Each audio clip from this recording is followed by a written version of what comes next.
Assalamu alaikum. Талас обласының тұрғындары. Манас районы Покровка, Кемелидің көчөзі.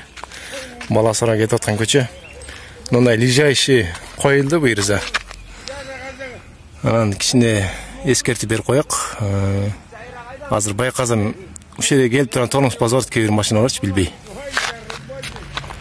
Көчө Манас районы тұрғындары баласарлыктар көрөт да, мен видеомдучу аны ушун көрсөтүп коем. Бирок бул жаа анча болбой калды, жапсып болуп калыптыр да. Пока знак жок. Ушу көчөдөн көп машина авария болгондуктан коюлуп атат да.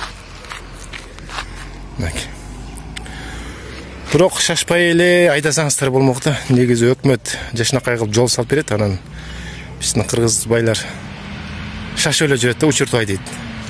Негизи биздин Кыргызстанга ар бир 200 метр сайын коюлуш керек, ушундайчы. Эмезе шашып эле жүрүшөт да. Сон жолу салып берип койсот, учуртушат. Bir gün şaşat, misal bir gün şaşat, anan oşa maksatına жетпейт. 2 gün şaşat, aylap şaşat, жылдап şaşat, ne maksatка жете албайт билбейм ушун. Ошон үчүн шашпай айдасаңыздар. Турбо сайдыңар ба? Жок, сайбай эле.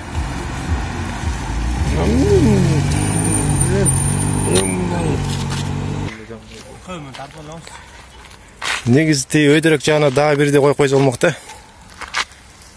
Ушу көчөдө кырсык көбүрөөк болот негизи. Кемелидин көчөсү мына. Ал жакка коюлган жокпу? Ал жакка да коюлуш керек го, бирок. Ошол туугандар, мынакей.